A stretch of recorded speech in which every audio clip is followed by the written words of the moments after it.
So hey guys, কেমন আছে সবাই? আজকে আমি এসেছি 17 এবং 18 মানে এই দুই দিনের হওয়া দুটো ম্যাচ নিয়ে। প্রথম চারটা ম্যাচ নিয়ে, যা আমাদের প্রথমে আমি আনবো বাংলাদেশ ভার্সেস অস্ট্রেলিয়া ম্যাচ নিয়ে, যেটাতে বলার মতো তেমন কিছুই নাই, কারণ বাংলাদেশ খুব বাজেভাবে আউট হয়ে গেছে 77 রানে। ওদের অল আউটটা হয়নি, 2 উইকেট কম গেছে, বাট যথেষ্ট রান গেছে। 9.3-তে শেষ করে দিয়েছে খেলা। এই ম্যাচটাতে তেমন বলার কিছু নাই, তাও হালকা পাতলা বলতেই হবে যেটা ওয়ার্ল্ড কাপের পার্ট।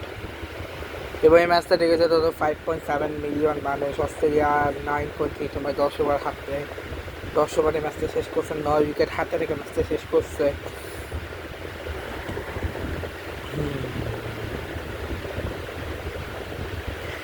এবং এই ম্যাচটা ঠিকঠাক হয়েছে। এবার আসি ব্যাটিং অফ বাংলাদেশ, যেখানে ব্যাটিংয়ে জুয়ারিয়া ফেরদৌস যে করছে 9 বলে 8 রান, 88 দিলার আক্তার 3 বলে 0, শারমিন আক্তার 13 বলে 5, 38.46 সুলতান আসাম, নিগার সুলতান 37 বলে 27, 57 বলে 47 সোহানা মোস্তাদি 7 বলে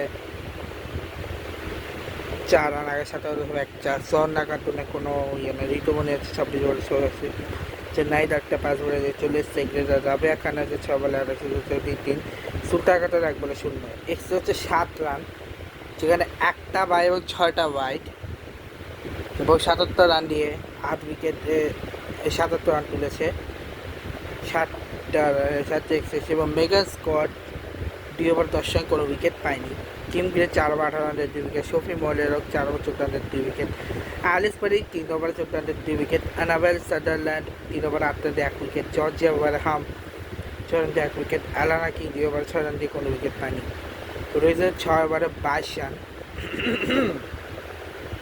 দিয়েছে, যেখানে পার্টনারশিপ জড়ি বলি জোয়েরা ফেরদৌস ও দিয়া আক্তার 4 রান, জোয়ার ফেরদৌস, স্বর্ণ আক্তার, শারমিন আক্তার 11 রান, নিগা সুলতান জ্যোতি আসাম একটা 2 রান, জ্যোতি শোভানা মোস্তারির হচ্ছে 9 রান, নিগা সুলতান জ্যোতি আর স্বর্ণ আক্তার 1 রান, নিগা সুলতান জ্যোতি আর ঋতুমণি 32, নিগা সুলতান জ্যোতি নাইট আক্তার 9 রান, রাবেয়া খান নাইট আক্তার 9 রান, সুলতান আক্তার নাইট আক্তার 0 রান। এবং এই মাধ্যমে 78 রানে যখন ব্যাটিংটা শেষ হয়ে যায়, এরপরে অস্ট্রেলিয়ার ব্যাটিংয়ে জর্জিয়া বল যে পরবর্তী পার্টিশন আছে 44.62, বেট মনি জায়গায় 10 বলে 10, 106, অ্যালিস প্যারি 15 বলে 19, 126, এক্সেসে 4 রান, 4টায় 22 রান, 78 বলে 1 রানে। এরপরে মারুফা আক্তার যা আছে 4 ওভার 28 রান দিয়ে 1 উইকেট, সুলতান কাটু 2 ওভার 15 রান, কোনো উইকেট পায়নি, নাইট আক্তার 1.3 ওভার 18 রান, কোনো উইকেট পায়নি, ঋতুমণি 1 ওভার 8 রান, কোনো উইকেট পায়নি, রাবেয়া খান 1 ওভারে 5 রান, কোনো উইকেট পায়নি। প্রশংসা করতে হবে মারুফার, আমি যে একটা ডেলিভারিতে আউট করেছিল বেটমনিকে 61 রানে, ফার্স্ট উইকেট পরে 6 ওভারে 49 রান তুলে দুটো পার্টনারশিপ হয়, যেখানে জর্জিয়া বল করে বেটমনি 61 বাদে, জর্জিয়া বল এবং অ্যালিস পাই 37 পার্টনারশিপ। মারুফাকটা সত্যি প্রশংসা করবে, আমি যে একটা বল ছিল ওটা, যেটা জাজ করতে পারিনি জর্জিয়া বল, এবং বলটা উপর উঠে যায় এবং ঋতুমণি একটা অসাম ক্যাচ নেয় এবং বেটমনি আউট হয়ে যায়। তারপরে ম্যাচ শেষ হয়ে যায়। এই ছিল। নেক্সট ম্যাচ আসবে হচ্ছে ইন্ডিয়া ভার্সেস নেদারল্যান্ড নিয়ে। Good bye.